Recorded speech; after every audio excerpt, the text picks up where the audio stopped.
Munafiqun surah 63 ayat 1.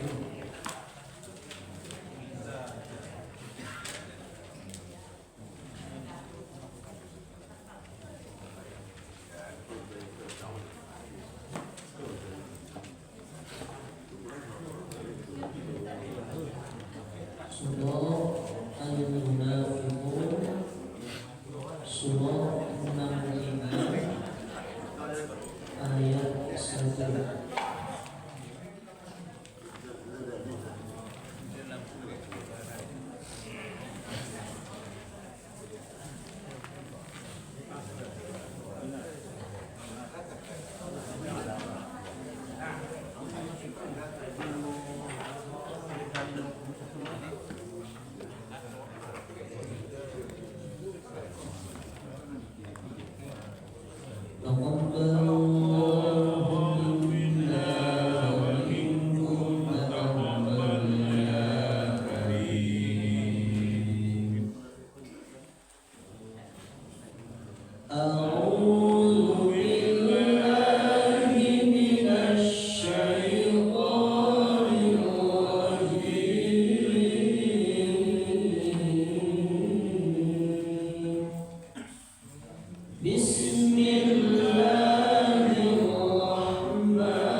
Assalamualaikum warahmatullahi wabarakatuh. Waalaikumsalam warahmatullahi wabarakatuh. Alhamdulillahirabbil alamin. Assalatu wassalamu ala asyrafil anbiya'i wal mursalin wa ala alihi wa sahbihi rasulillahi ajma'in. Amma ba'd. Pertama sekali puji syukur kehadirat Allah Subhanahu wa taala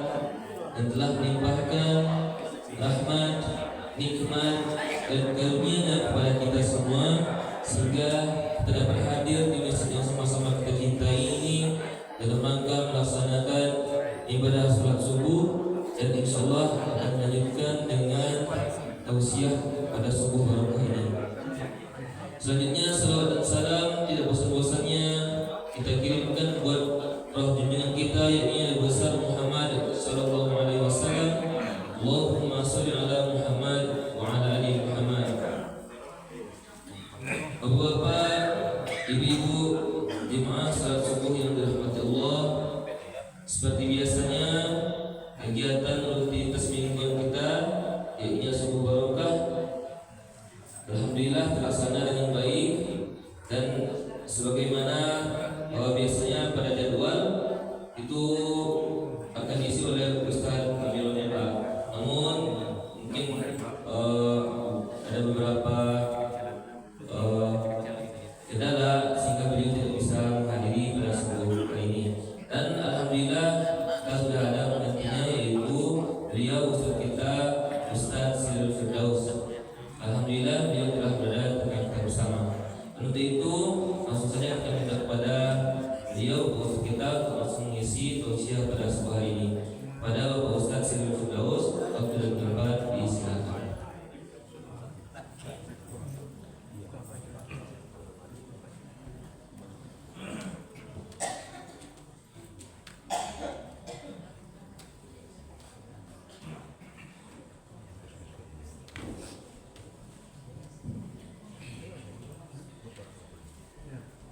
Bismillahirrahmanirrahim. Assalamualaikum warahmatullahi wabarakatuh. Waalaikumsalam warahmatullahi wabarakatuh. Alhamdulillahilladzi ahyana ba'dama amatana wa ilaihin nusyur. Asyhadu an la ilaha illallah wa asyhadu anna Muhammadan abduhu wa rasuluh la nabiyya ba'dah.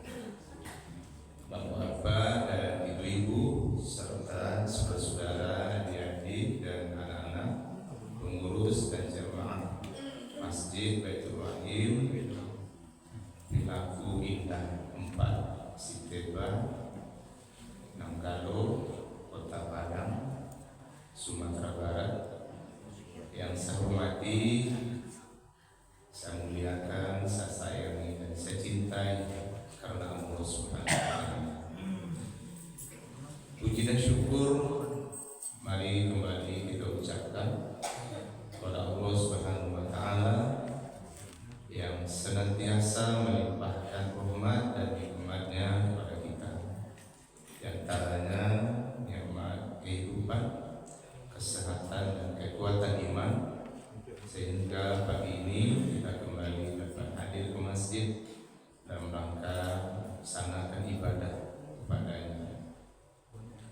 Kemudian sholawat dan salam kita doakan pula buat Nabi junjungan kita, yakni Nabi Muhammad sallallahu alaihi wasallam.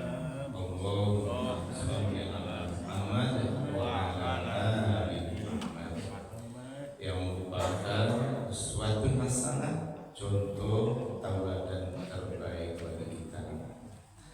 Alhamdulillah, berkat izin dan rahmat Allah, jumpa lagi kita melalui kegiatan subuh mubarakah di masjid yang kita cintai ini, bersama saya Ustaz Sirul Firdaus MAG. Sesuai dengan jadwal, saya diminta setiap Sabtu kelima, dan pas Sabtu ini adalah Sabtu kelima, jadwal saya mengisi kajian subuh mubarakah di masjid kita ini. Kali ini pengajian kita saya sampaikan dengan judul pentingnya kesolehan. Pentingnya kesolehan. Kalau kita telusuri, kita gali sedalam-dalamnya ajaran agama kita Islam ini, kita akan sampai kepada intisarinya, bahwa ternyata orang yang paling beruntung hidupnya dunia akhirat adalah orang yang soleh, bukan orang yang kurang soleh, apalagi jauh dari kesolehan. Dan akan berlipat ganda keberuntungan orang yang soleh itu kalau orang-orang di sekitarnya juga sekalian soleh. Orang tuanya soleh, keluarganya soleh, anak-anaknya soleh, menantunya soleh, cucunya soleh, dan dia juga berada di lingkungan yang banyak orang-orang soleh. Jamaahnya soleh, di tempat kerjanya banyak orang soleh, maka akan berlipat ganda keberuntungan kesolehan itu untuknya. Saya akan pilihkan 3 keberuntungan jadi orang soleh. Dia bisa lebih banyak dari itu, tapi saya pilihkan untuk 3 saja. Pertama, orang yang soleh hidupnya lebih baik, lebih tenang, dan lebih bahagia. Dalilnya surat An-Nahl surat ke-16 ayat 97. A'udzu billahi minasyaitonir rajim. Bismillahirrahmanirrahim. Man 'amila shalihan min dzakarin aw untha wa huwa mu'min falanuhyiyannahu hayatan thayyibah. Barang siapa yang beramal soleh, baik dia laki-laki maupun perempuan, dan dia orang yang beriman, maka pasti akan kami berikan kepadanya hayatan thayyibah, kehidupan yang baik. Hayatan thayyibah ay hayatan sa'idah haqiqah fid dunya wal akhirah.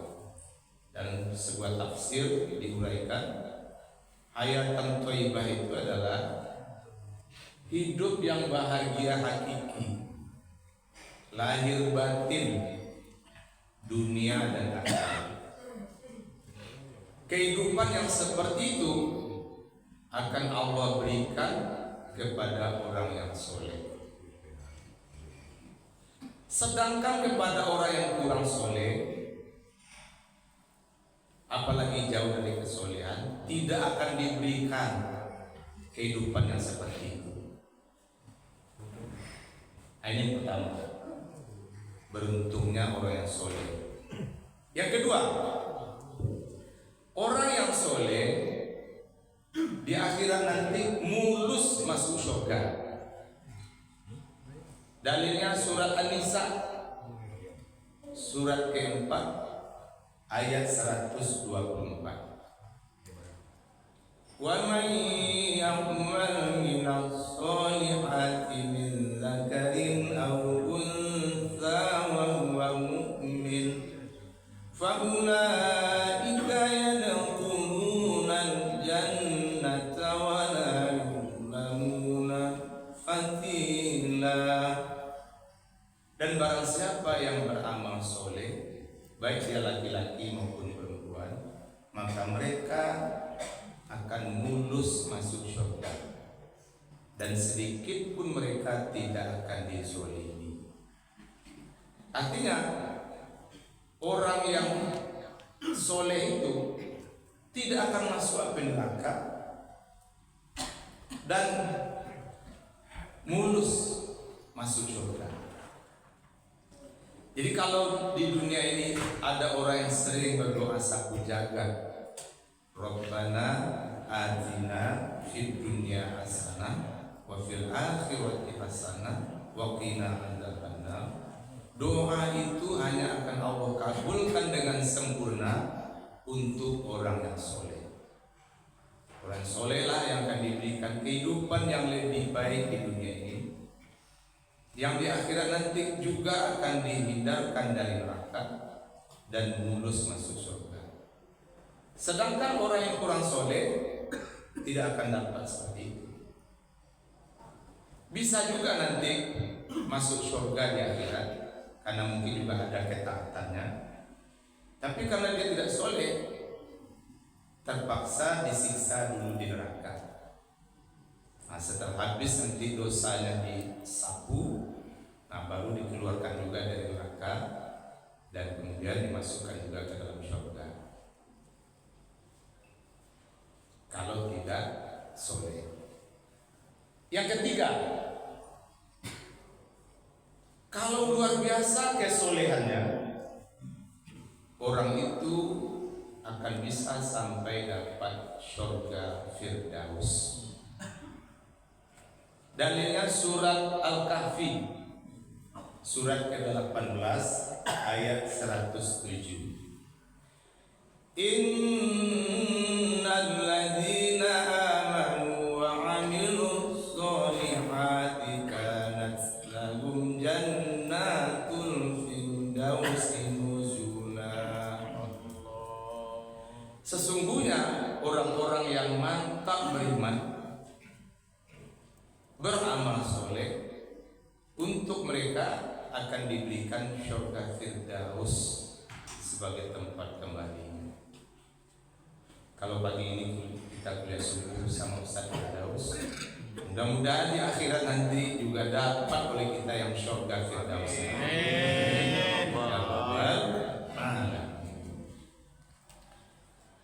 Terbukti kan Pak Ibu betapa beruntungnya orang yang soleh. Apalagi yang lebih dari itu. Itu sudah finalnya keberuntungan. Kalau sampai di akhirat nanti dapat surga Firdaus, tidak ada lagi yang di atas itu. Jadi luar biasa beruntungnya orang yang soleh. Kalau tahulah seluruh manusia, kalau maulah mereka, pasti mereka akan sungguh-sungguh berjuang menjadi orang soleh. Nah, cuman sayang Ibu, kita amati sebagian memang ada orang yang ingin betul jadi orang soleh dan berjuang jadi orang soleh. Semoga itu termasuk semua kita. Amin. Amin. Tapi ada juga sebagian kita lihat, tahu mereka begitu memang beruntungnya orang soleh, tapi kok kurang mau berjuang jadi orang soleh. Padahal bisa, cuma sayang kurang kelihatan berjuang jadi orang soleh. Padahal semuanya akan terlihat indah kalau itu dimiliki oleh orang soleh. Pak Ibu, saya selingi dengan lagu qasidah. Istri solihah, perhiasan terbaik dunia. Alangkah cantiknya dunia ini bila wanita tunduk mengabdi. Alangkah cantiknya dunia ini bila wanita tunduk mengabdi. Wanita yang soleh taat berbakti, sebaik-baik perhiasan, tiada lagi sebaik hiasan. Wanita yang soleh lebih dari intan.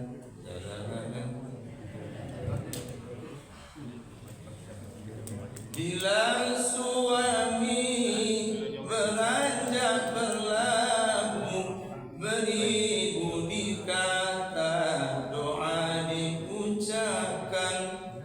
Bila suami beranjak berlabuh,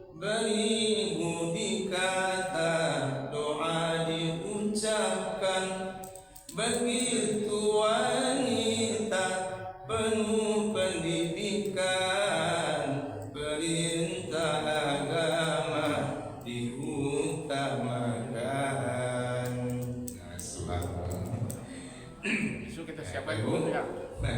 Ya, kita siapa mana ya? Siap.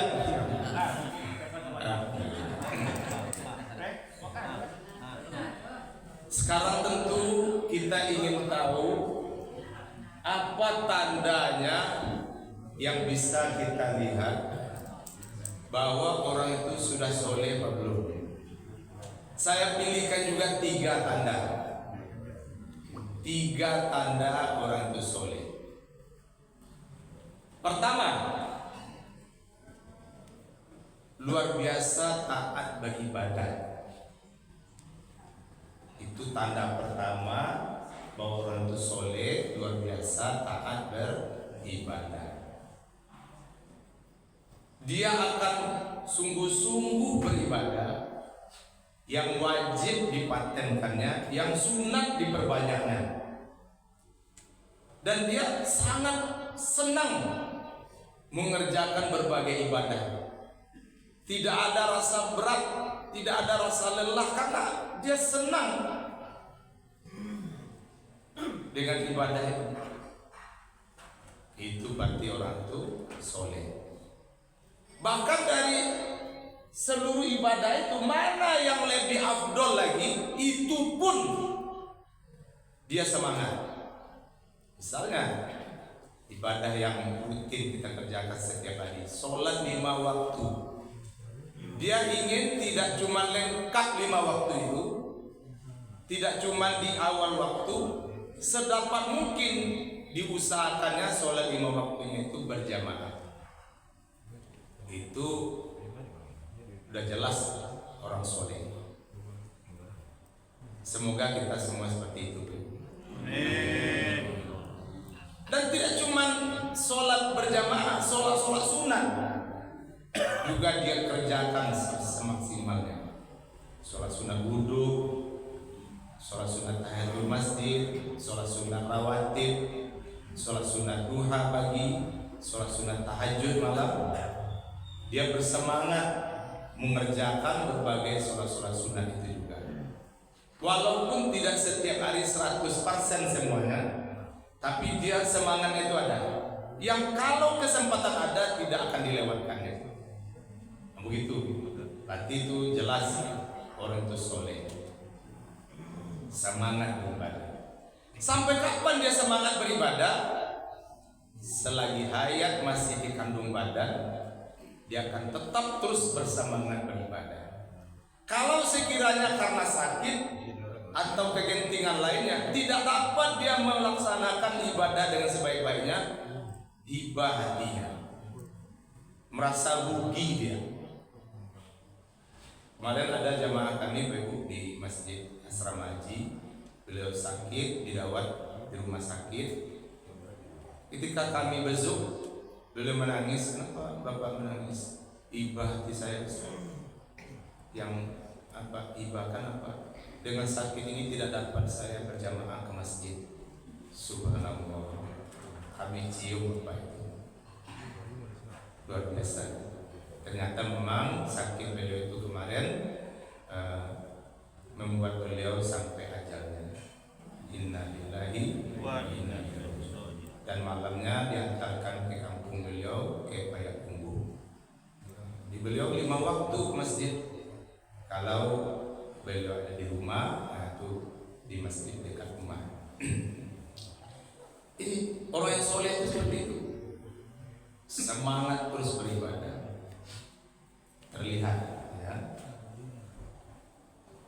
Nah, sementara kita amati Bapak Ibu, ada sebagian umat kita jangankan rajin sholat berjamaah, malah yang wajib pun kadang ada juga yang bolong-bolong. Saya mengajar di sekolah, sering setiap masuk itu saya selalu mengabsen anak saya, tidak cuma kehadirannya, tapi juga menanya dan mencatat sholat mereka 5 waktu dan berjamaah. Nah, kalau yang 5 waktunya, alhamdulillah sudah lebih 90% anak murid saya tidak pernah tinggal sholat 5 waktu lagi. Tapi masih ada sisa sekitar 10% itu yang masih kadang kurang juga 5 waktu. Tapi kami terus berjuang, nah agar kalau bisa 3 tidak ada lagi yang tinggal 5 waktu seorang pun. Cuman yang berjamaahnya yang masih minim. Jadi yang sering berjamaah itu saya absen 51. Terus 51-nya berjamaah itu di mana? Di sekolah saja. Kalau sudah di rumah tidak ada ke masjid. Ini yang masih lemah generasi kita. Itu pun sudah bagus. Sementara pernah saya ceramah di sekolah tempat lain. Saya tanya waktu itu ceramah pagi Jumat. Adik-adik tunjuk tangan yang lengkap 5 waktu hari kemarin Kamis. Berapa yang menunjuk? Hanya 8 orang. Itu SRTA. Dari berapa jumlah mereka? 1.300-an. 1.300-an yang lengkap 5 waktu hanya 8 orang. Na'udzubillah min dzalik.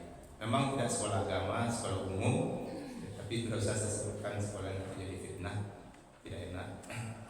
Kemudian saya tanya ke guru, Pak Ibu, tidak ada dipantau terus sholat anak kita ini.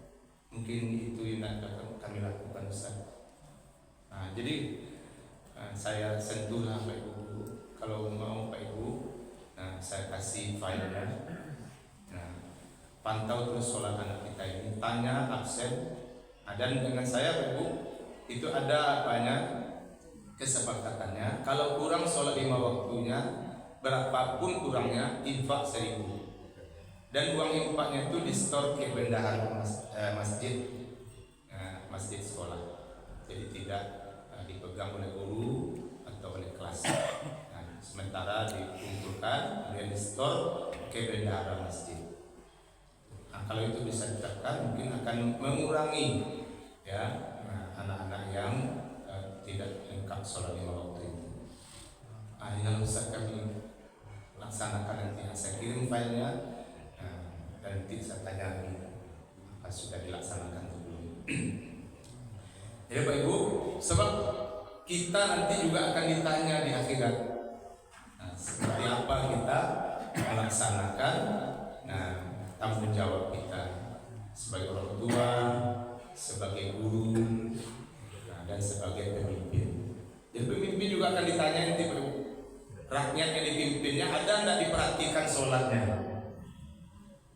Murid yang diajarnya ada tidak diperhatikan sholatnya? Anak-anaknya ada tidak diperhatikan sholatnya?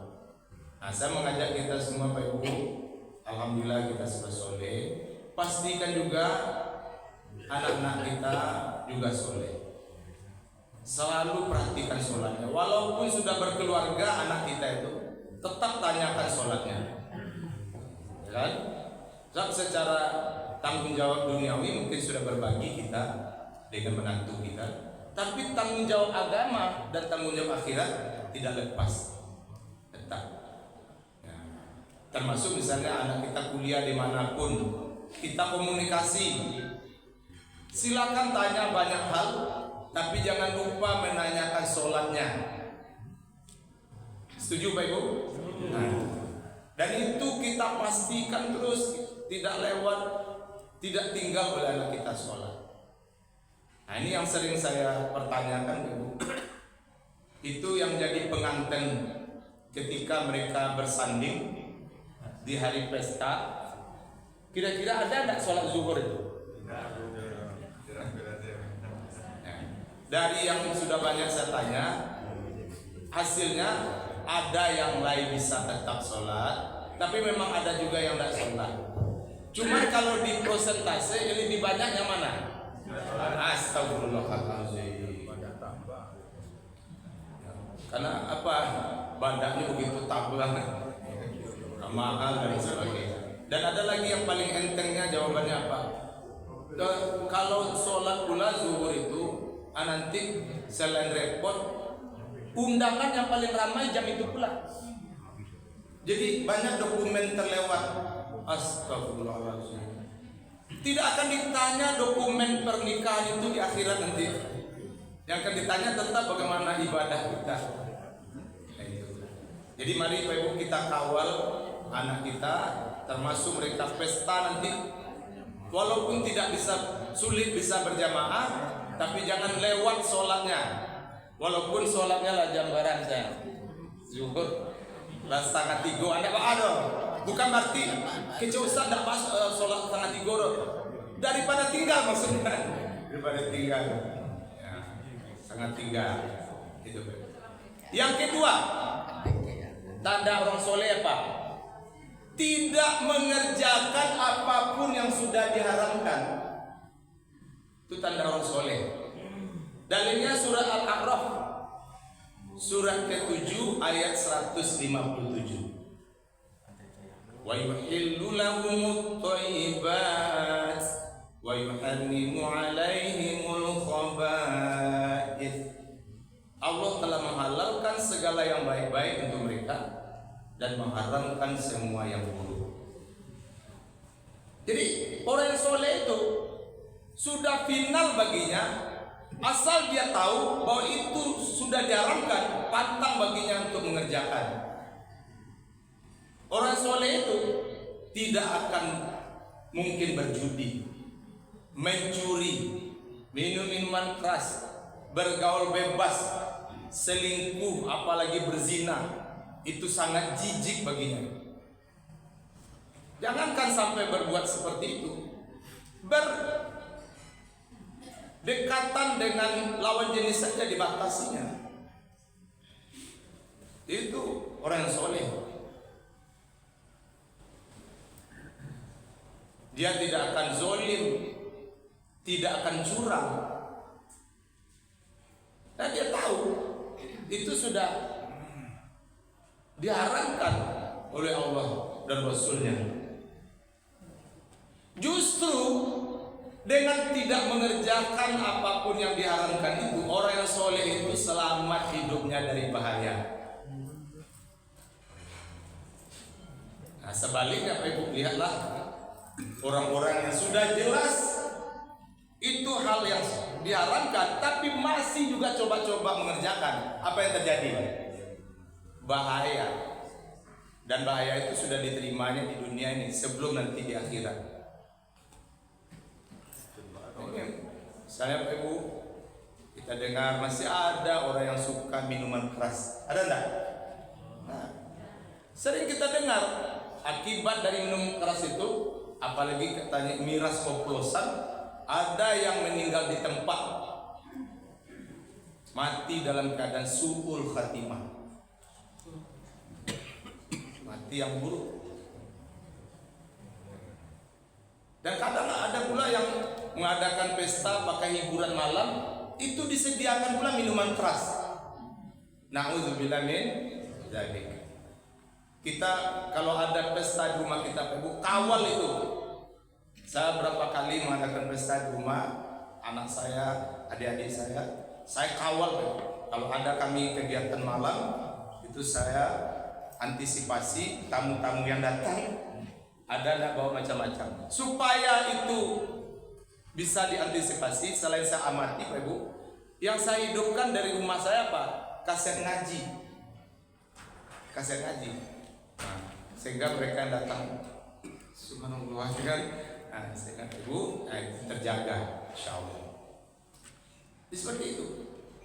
Nah, cuman sayang Pak Ibu juga, termasuk yang beberapa waktu yang lalu kita dikejutkan, begitu dibuka ada praktek judi online, langsung negara kita ranking 1 di dunia judi online.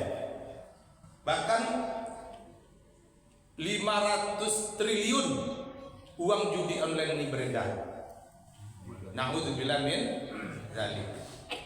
Yang pelakunya itu tidak cuma orang-orang biasa yang memang suka berjudi macam-macam itu, tapi sudah masuk pejabat-pejabat ikut judi online, aparat ikut judi online, anggota dewan ikut judi online.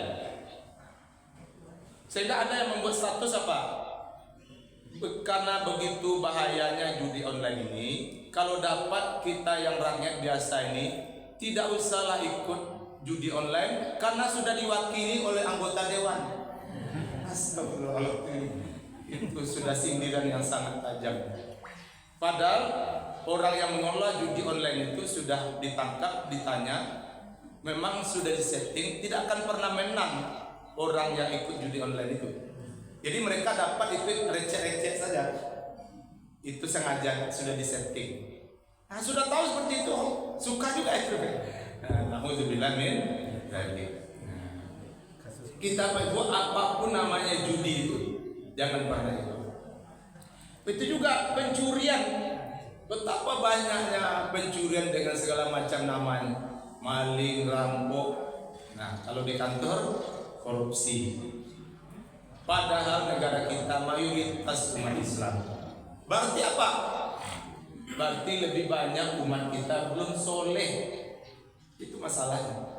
Maka kalau ingin ke depan umat kita ini baik, bangsa kita ini baik, maka ayo setiap pribadi, setiap keluarga, setiap komunitas muslim, setiap pemimpin muslim hendaklah berpikir bagaimana semua kita Islam ini soleh.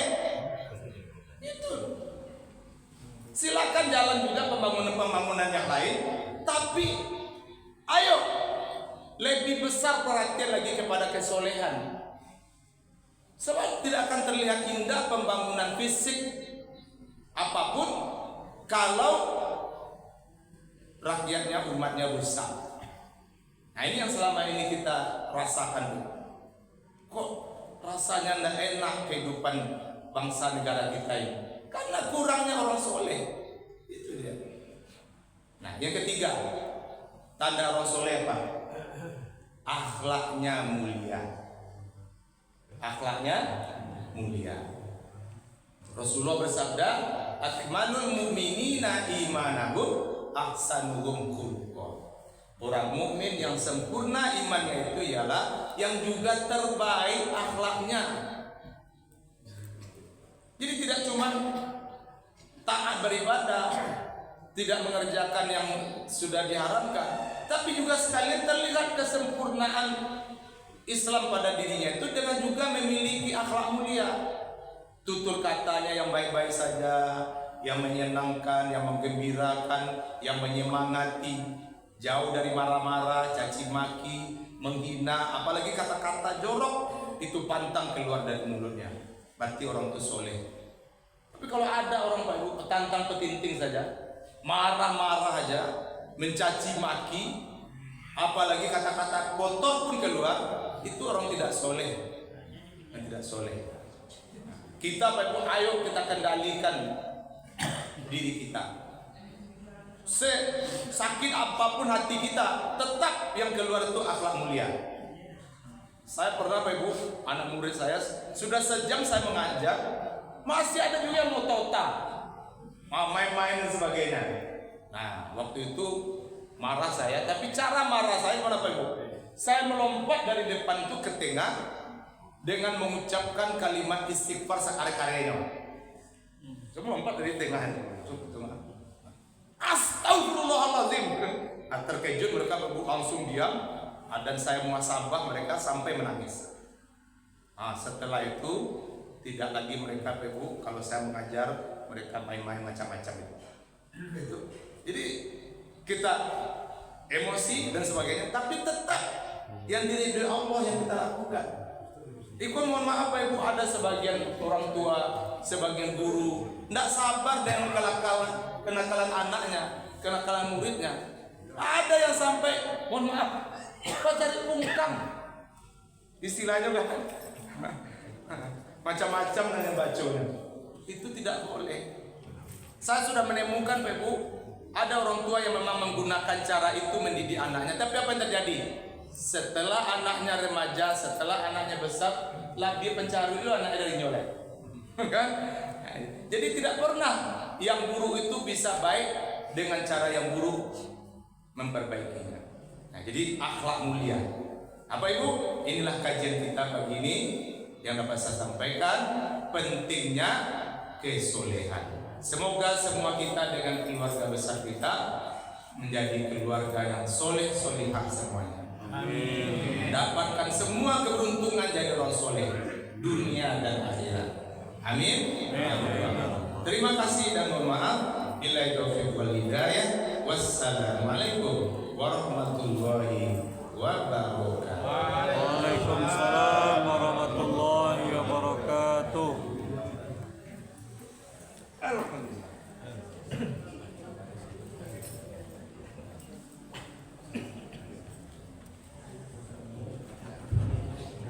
Baik, terima kasih kepada Bapak Ustaz kita, Bapak Sirul Firdaus, yang telah menyampaikan tausiahnya di hadapan kita bersama. Semoga apa yang beliau sampaikan dapat menjadi pelajaran bagi kita dan kita amalkan untuk kehidupan kita. Amin. Dan selanjutnya Bapak Ibu, informasi mengenai infak subuh yang terkumpul pada subuh ini itu berjumlah Rp476.000. Rp476.000. Alhamdulillah, mudah-mudahan apa yang Bapak Ibu berikan semoga dibalasi oleh Allah berlipat lipat hidayah. Amin ya rabbal alamin.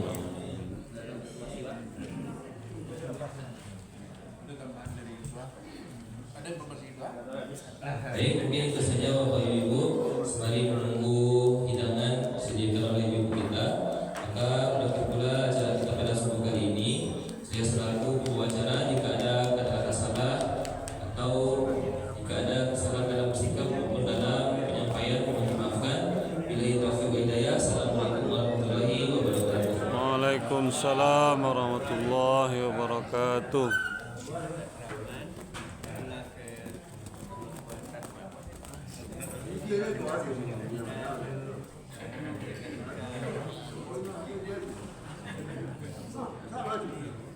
Kembali ke